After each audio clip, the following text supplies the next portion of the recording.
मैं घर पे अकेली रहती थी और एक आदमी को काम पर रख लिया। हमेशा रात को खाना खाने के बाद मुझे होश ही नहीं रहता था। सुबह पूरा शरीर दर्द करता था। एक रात खाना खाए बिना मैं सो गई, लेकिन उस वक्त मेरे होश उड़ गए जब आधी रात होते ही उस आदमी ने मेरे साथ। मेरा नाम रीना था और मैं 24 साल की एक जवान और खूबसूरत लड़की थी। मैं पढ़ाई करने के बाद नौकरी करने लगी। आज मेरी छुट्टी थी और मैं घर का सामान लेने के लिए बाजार गई तो गर्मी की वजह से मुझे चक्कर आने लगा। मैं एक हफ्ते का सामान खरीद कर घर वापस आ रही थी कि तभी एक आदमी मुझसे टकरा गया। मुझे बहुत शर्मिंदगी का एहसास हुआ। मेरी वजह से उन्हें काफ़ी ज़ोर से चोट लगी थी। गर्मी की वजह से वो भी पसीना पसीना हो रहे थे। मैंने उस आदमी से माफ़ी मांगी तो कहने लगे कि बहन जी, मुझे काम की बहुत ज़रूरत है। मैं पहले एक दुकान पर नौकरी करता था, लेकिन फिर वो दुकान बंद हो गई और मैं बेरोजगार हो गया। मैं हर दिन काम की तलाश में बाज़ार आता हूँ, लेकिन कोई मेरी उम्र देखकर मुझे काम पे नहीं देता।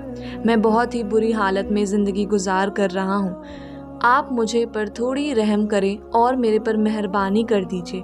आप जो भी काम कहेंगी मैं कर दूँगा। उस आदमी ने ज़बरदस्ती मेरे हाथ के सामने ही थैलियाँ पकड़ ली और कहने लगा, बहन जी, मैं आपको आपकी गाड़ी तक छोड़ आता हूँ, आप मुझे कुछ पैसे दे दीजिएगा। उस आदमी की हालत देखकर मुझे उन पर बहुत रहम आया। वो मेरे पापा की उम्र के थे। मुझे उनके चेहरे के अपने पापा की शायद याद दिलाने लगी। वह आदमी बहुत अच्छे से बात कर रहे थे और किसी अच्छे घर के लग रहे थे। हालात ने उन्हें इस स्टेज पर पहुंचा दिया कि वो मुझसे नौकरी मांगने पर मजबूर हो गए थे। मैंने कहा, बाबा जी, ठीक है, मैं आपको अपने घर के कामकाज के लिए रख लेती हूँ। मुझे एक ऐसे इंसान की ज़रूरत है जो मेरे घर का सामान लाए और छोटे बड़े काम भी कर दे। अगर आपको कोई एतराज़ ना हो तो आप मेरे साथ चलें। मेरी बात सुनकर उस आदमी के चेहरे पर मुस्कुराहट आ गई।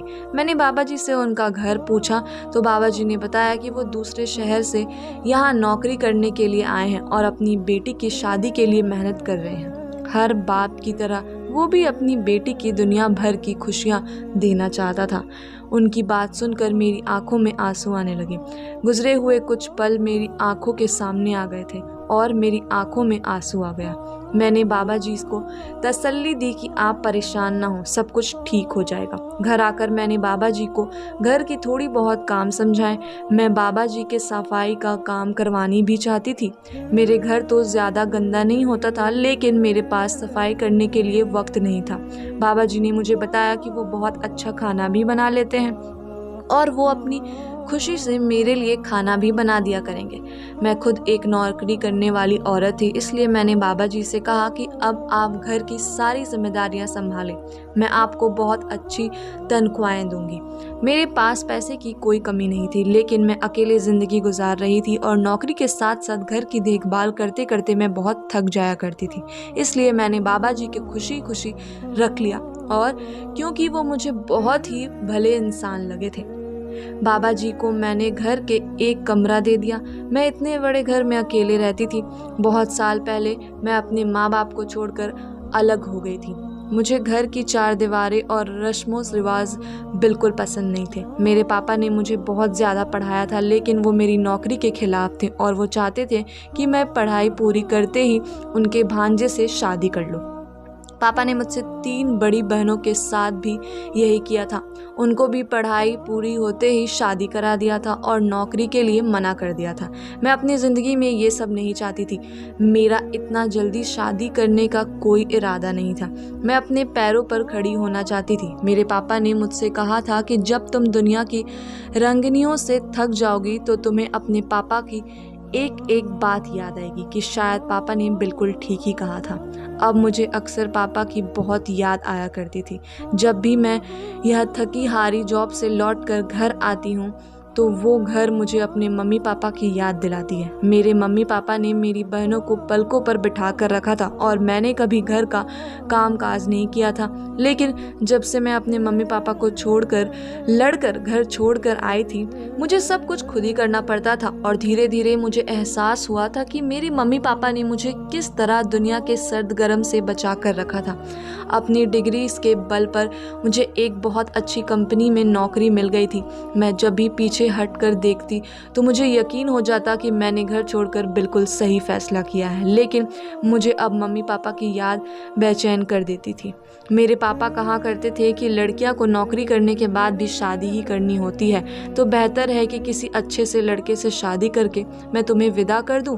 जबकि मेरा मानना था कि मुझे अपने पैरों पर खड़े होना चाहिए और अपनी मेहनत से ज़िंदगी में कुछ हासिल करना चाहिए। मैं इतनी जल्दी शादी नहीं करना चाहती थी। घर छोड़ने के बाद मैंने अपने सारे सपने का पूरा कर लिया था। मैं सारा वक्त अकेले घर और कामों में उलझी रहती थी और मुझे आराम का भी वक्त नहीं मिलता था। कभी कभी तो मैं थक कर इस कदर चूर हो जाती थी कि रात का खाना खाए बगैर ही बिस्तर पर गिर जाती।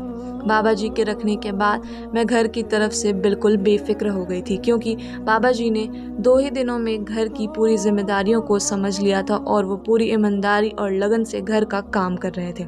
मैंने उन्हें सफाई के लिए रखा था, लेकिन उन्होंने खुद ही बावर्ची खाने की जिम्मेदारियां भी उठा ली थी। बाबा जी खाना भी बहुत अच्छा बनाते थे। अब मैं हमेशा रात का खाना घर ही खाने लगी, वरना मैं ज्यादातर रात का खाना बाहर से ही मंगवा लिया करती थी या फिर भूखे ही सो जाती थी। रात का खाना खाने के ही अब मुझे ऐसी नींद आती थी कि मैं बिस्तर पर लेटते ही सो जाती और फिर सुबह सवेरे ही मेरी आंखें खुलती।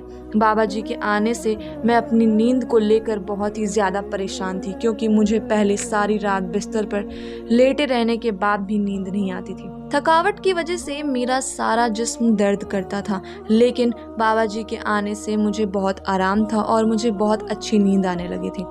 उनको काम पर रखे 15 दिन ही हुए थे कि सब कुछ बहुत अच्छे से चल रहा था। एक रात मुझे ऑफिस का कुछ काम निपटाना था, इसलिए मैंने खाना एक तरफ रख दिया और पहले काम करने लगी। थोड़ी ही देर में बाबा जी कमरे में आ गए। मैंने बाबा जी की तरफ देखा और पूछा, क्या हुआ इतनी रात यहाँ? तो वो कहने लगे कि मुझे लगा कि आपकी तबीयत ठीक नहीं है, इसलिए देखने के लिए चला आया, क्योंकि आपके कमरे की बत्ती जल रही थी तो मुझे आपकी फिक्र हुई। मैंने बाबा जी से कहा कि नहीं, मैं बिल्कुल ठीक हूँ, अपना काम कर रही हूँ, आप जाकर सो जाएं। बाबा जी चले गए। जब अपना काम खत्म करके मैं सोने लगी तो मेरे दिमाग में एक सवाल आया कि बाबा जी इतनी रात तक क्यों जाग रहे थे, जबकि वो तो मुझसे भी पहले उठे हुए थे। मैं जब सोकर उठी तो बाबा जी घर की सफाई भी कर चुके होते हैं और मेरे लिए नाश्ते की तैयारी में लगे होते हैं। इसी सोच में कुछ देर के बाद मैं सो गई और हमेशा की तरह सुबह उठकर ऑफिस चली गई। लेकिन कहीं ना कहीं मेरे दिमाग में बाबा जी को लेकर बहुत सारे सवाल उठ रहे थे। मैं बाबा जी के बिल्कुल भी नहीं जानती और मैंने उन पर इस कदर भरोसा कर लिया था कि उन्हें अपने घर की जगह दे दी थी। मुझे ऑफिस से पहले ही बहुत सारी परेशानियों का सामना था और अब ऐसे में बाबा जी को लेकर भी बहुत परेशान हो गई थी। वैसे तो बाबा जी बहुत अच्छे से बात कर रहे थे और दिल लगाकर भी काम करते थे, मुझे उनसे कोई परेशानी नहीं थी। लेकिन कल रात की बात ने मुझे उलझन में डाल दिया था। शाम को जब मैं घर वापस लौटी तो बाबा जी ने फ़ौरन चाय बनाई और मेरे कमरे में ले आए। मैंने बाबा जी से पूछा कि उनके घर वाले कैसे हैं और उनकी बेटी की शादी कब है। बाबा जी खुद ही बताने लगे कि उनके घर वाले गांव में रहते हैं और बाबा जी को शहर आए हुए कई साल गुजर चुके हैं। वो यहीं नौकरी करते हैं और 1 साल में एक बार अपने घर का चक्कर लगाते हैं। उनकी बेटी की शादी में 6 महीने बाकी हैं और बाबा जी की उसकी शादी की तैयारी करनी है, इसलिए उन्हें पैसों की ज़रूरत है। मैंने बाबा जी से कहा कि आप फिक्र ना करें, मुझसे जितना ही हो सकेगा आपकी बेटी की शादी के लिए आपकी मदद ज़रूर करूँगी। वो बहुत खुश हुए और चले गए। मैं सोचने लगी कि ना जाने इस आदमी पर विश्वास करके मैं ठीक कर भी रही हूँ या नहीं। मैंने सोचा कि मुझे एक बार बाबा जी को आजमा लेना चाहिए। मैंने रात को खाना नहीं खाया, बल्कि बीमारी का बहाना करके जल्दी सोने के लिए लेट गई। मैं आंख बंद करके काफ़ी देर लेटी हुई थी, लेकिन कुछ भी नहीं हुआ। सोच रही थी, मैंने फालतू में एक अच्छे इंसान पर शक किया और ना जाने क्या क्या सोच लिया। इतने में कमरे का दरवाज़ा खुला और वह आदमी कमरे में चला आया। मैं कमरे का दरवाज़ा लॉक करके ही सोने के लिए लेटी थी। उस आदमी ने घर का एक्स्ट्रा चाबियां से कमरे का दरवाज़ा खोला था। मेरी सांस रुकी थी। इतनी रात को ना जाने मेरे कमरे में क्या करने आए थे। मुझे सोता हुआ देखकर वह वापस कमरे से बाहर निकल गए और मेरी सांस में सांस वापस आई। लेकिन उस वक्त मेरे कदमों तले से ज़मीन निकल गई जब उस आदमी के पीछे एक ऐसा इंसान कमरे में आया जिससे मैं बहुत अच्छी तरह पहचानती थी। और मुझे यकीन नहीं आ रहा था कि वो इंसान आधी रात को मेरे घर में भी मौजूद हो सकता है। वो इंसान मेरे बिस्तर के करीब चला आया और मेरे पास बैठ गया। उसकी निगाहों मेरे शरीर पर थी। जैसे ही उसने मेरे चेहरे पर हाथ फेरा, मेरी जान निकल गई और मैं उठ बैठी। मुझे जागता हुआ पाकर वह इंसान भी हक्का बक्का रह गया। शायद उसे यकीन था कि मैं गहरी नींद में सो रही थी। मैंने फौरन ही कमरे की सारी लाइट जला दी और शोर मचा दिया। बाबा जी मेरी आवाज़ पर फौरन कमरे में चले आए। मैं गुस्से से बाबा जी की तरफ देख रही थी और वो नज़रें झुकाए खड़े थे। मैंने आगे बढ़कर उस इंसान को कॉलर पकड़ लिया। उससे सवाल किया कि वो रात के इस वक्त मेरे घर में क्या कर रहे हैं, जबकि मैं अच्छी तरह जानती थी कि वो इंसान मेरे कमरे में क्यों आया है।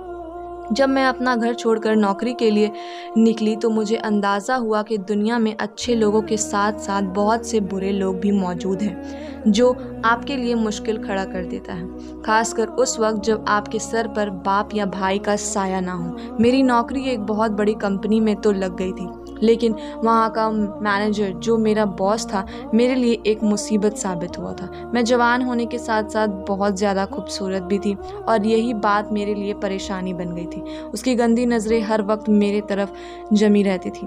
वो मैनेजर मेरी खूबसूरती पर पूरी तरह दीवाना हो गया था और उसने ऑफिस में मेरा काम करना मुश्किल कर दिया था। वो बहाने से मुझे अपने कमरे में बुलाता और मेरे करीब आने की कोशिश करता। मैं जितना उससे बचने की कोशिश करती वह जानबूझकर उतना ही मुझे तंग करता। जब मैं उसके कमरे में ना जाती तो वो खुद मेरे कैबिन में चला आता और मुझसे इस तरह की बातें करता कि मैं शर्म से पानी पानी हो जाती। मैं जानती थी कि उसकी नीयत गलत है। एक दिन वो मुझसे कहने लगा कि वो मुझे बहुत अच्छी प्रमोशन दिलवाएंगे अगर मैं उसकी ख्वाहिशें को पूरा कर दूंगी। मुझे अच्छी तरह मालूम था कि उसका ख्वाहिश क्या होगा, इसलिए मैंने एक जोरदार थप्पड़ उसके चेहरे पर मार दिया। मैं सोच भी नहीं सकती थी कि वो इतनी बड़ी कंपनी में काम करने वाला मैनेजर इतनी घटिया सोच का मालिक होगा।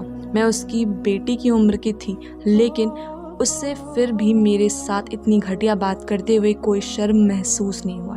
जैसे ही मैंने उसके मुंह पर थप्पड़ मारा, ऑफिस में एक हंगामा खड़ा हो गया और बात ऊपर तक चली गई। मैंने अपनी सफाई में कुछ कहने की कोशिश ही नहीं की, जबकि मैनेजर ने मेरे खिलाफ बता दिया और कहा कि मैं उससे प्रमोशन मांग रही थी और जब मैंने उसे प्रमोशन देने से इनकार किया तो मुझे बदनाम करने के लिए ये खेल रचाई है।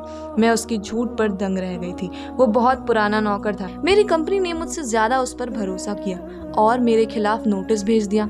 उस दिन के बाद मैं बहुत ही ज़्यादा मोहताज हो गई। मैं उस मैनेजर से दूरी रहती थी। कोई काम भी होता तभी उसके कमरे में ना जाती और नौकर से अपना पूरा काम करवाती। मैं बहुत साल उससे नज़रअंदाज कर रही थी क्योंकि मेरे लिए ये नौकरी बहुत अहम थी, लेकिन मैं नहीं जानती थी कि उस मैनेजर ने मेरा पीछा अभी तक नहीं छोड़ा है, बल्कि वो तो अपनी बेइज्जती का बदला लेना चाहता था। आधी रात को अपने कमरे में अपने मैनेजर को देखकर मेरा जान निकल गई।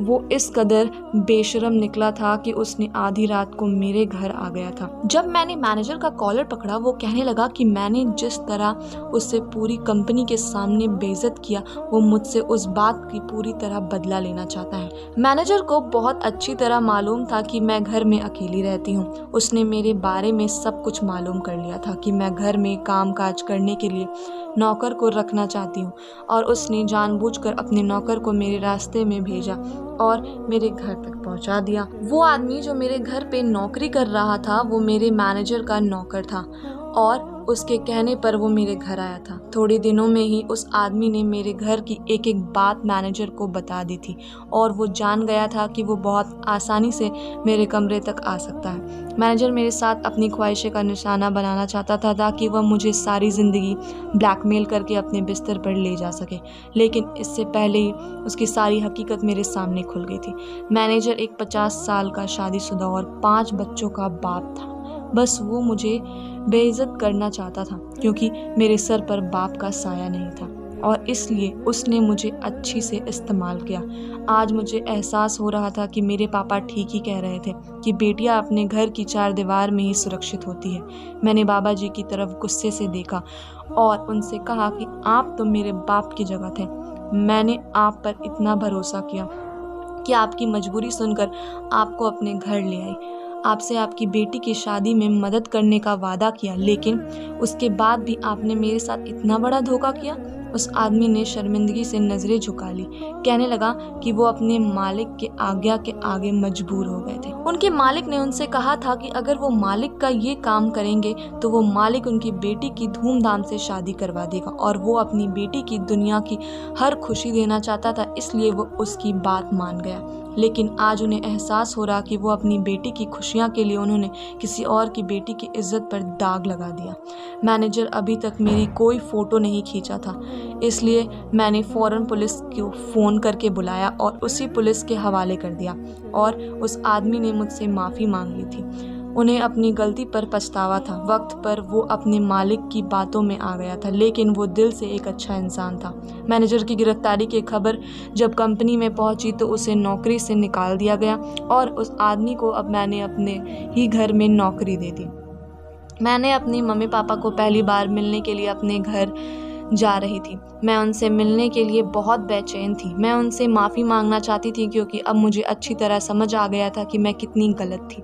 पहले मुझे अपने मम्मी पापा की बात बहुत ही बुरी लग करती थी, लेकिन अब मुझे पता चल गया था कि कहीं ना कहीं वो मुझसे ज़्यादा ज़माने की खबर रखते हैं। जब मैं अपने घर पर पहुंची तो मेरे मम्मी पापा मुझे देखकर बहुत खुश हुए, और मेरे पापा ने सब कुछ भुलाकर मुझे अपने गले से लगा लिया।